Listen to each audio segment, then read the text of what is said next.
नमस्कार, आप देख रहे हैं एबी न्यूज। एबी न्यूज में आपका स्वागत है। हम बात करेंगे फिर आज संजीव हंस और ईडी के मामले की। ईडी ने पहले ही से 4 लोगों को गिरफ्तार किया है मनी लॉन्ड्रिंग केस में। संजीव हंस, गुलाब यादव आईएएस हैं, एक एक्स एमएलए हैं, और कहें जो एक सादाब करके एक व्यक्ति हैं, और एक प्रवीण चौधरी कॉन्ट्रैक्टर हैं, सादाब कारोबारी हैं। और एक बात कहें जो जो जो मेरे पास जानकारी आ रही है, उसमें ईडी ने आज एक संजीव हंस के एक करीबी को फिर उठाया है कलकत्ता से। कलकत्ता में इस व्यक्ति के यहाँ पहले भी रेड हुई थी 12 सितंबर को, और कलकत्ता के इस व्यक्ति के रेड के साथ ही दिल्ली में भी 2 लोगों के यहाँ रेड हुई थी। और इन लोगों को अब एक एक करके धीरे धीरे ईडी अब उठा रही है या गिरफ्तार कर रही है। आज गिरफ्तारी हुई है। हो सकता है देर शाम तक वो पटना भी पहुंचे और कल विशेष अदालत में, या आज ही देर रात विशेष अदालत में, जो ईडी की अदालत है उसके अदालत में पेश किया जाएगा और उन लोगों को बेऊल भेजा जाएगा।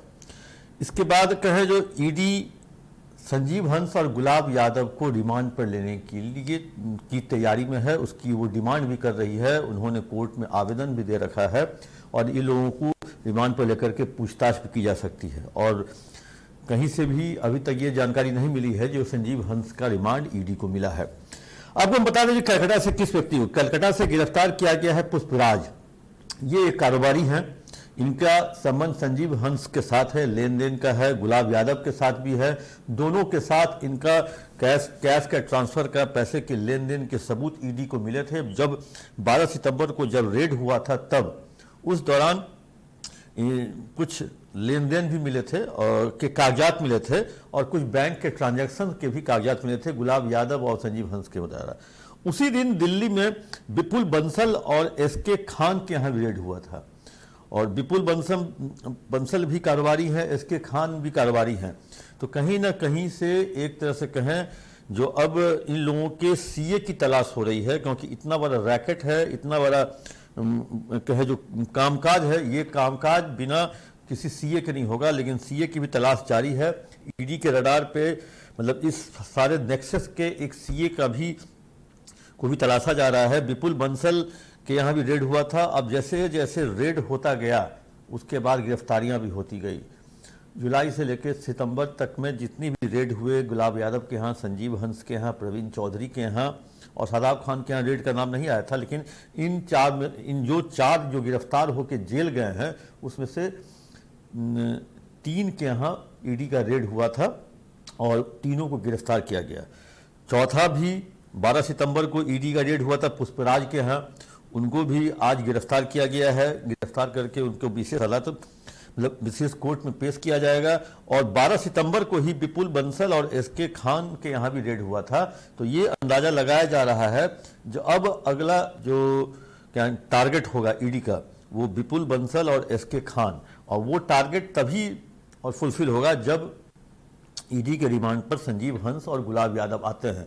तो वैसी स्थिति में संजीव हंस ने अगर मुंह खोल दिया तो बहुत बड़े बड़े लोगों को परेशानी भी हो सकती है, क्योंकि इसमें सरकार से जुड़े हुए लोग भी हैं और पॉलिटिशियन की जो पॉलिटिक्स के क्षेत्र में भी है, कुछ ठेकेदार हैं, कुछ कारोबारी हैं, या कुछ कहें ब्यूरोक्रेट्स हैं, या जो ब्यूरोक्रेट्स जो जिनके संजीव हंस के साथ अच्छे ताल्लुकात थे वो तो मुश्किल में पड़ ही जाएंगे। लेकिन अभी भी उनके माथे पे पसीना हो सकता है आ रहा हो, लेकिन कोई नहीं चाहेगा जो संजीव हंस का रिमांड ईडी को मिले।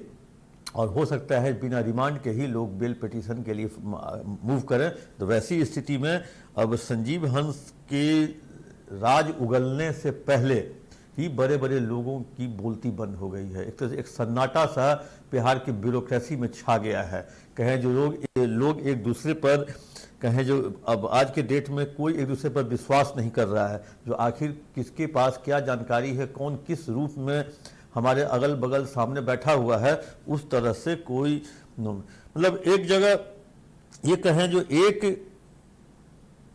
गैंग रेप की एफआईआर ने सारा चीज को खोल दिया, या कहें जो सारे चीज अपने आप सामने आ गए। एक महिला एक गैंग रेप का केस पहले थाने में लेके जाती है, थाना में नहीं होता है, कोर्ट से वो थाने में एफआईआर होता है। 2023 में पटना के सीनियर एसपी उस केस को ट्रू करते हैं, उसमें सुपरविजन निकालते हैं, रिपोर्ट 2 निकालते हैं। वो अपनी ही रिपोर्ट में मर्सिडीज, स्मार्ट मीटर वाली कंपनी, फार्म हाउस, इस सब चीज़ की जिक्र करते हैं। उसी जिक्र के आधार पे ईडी इन लोगों के नज़दीक पहुंचती है। लेकिन सबसे खास बात, पटना के सीनियर एसपी जो रिपोर्ट 2 निकालते हैं वो एफआईआर हाई कोर्ट निरस्त कर देता है 6 अगस्त को। अब 6 अगस्त को निरस्त कर देता है, तो वो जिस एफआईआर से फंसे संजीव हंस और गुलाब यादव या पूरा ईडी को ये जानकारी मिली, वही एफआईआर जब हाईकोर्ट निरस्त कर देता है, तब समझिए जो उस एफआईआर, एक एफआईआर मतलब एक कहे जो एक एफआईआर ने संजीव हंस को कहें जो एक तरह से सड़क पे ला दिया, बर्बाद कर दिया। और पूरे मतलब कहें जो अब तो गिरफ्तारियां भी हो चुकी है, अब सरकार के तरफ से सस्पेंशन की कार्रवाई भी की जा सकती है, उसके लिए भी लगता है प्रक्रिया चल रही है।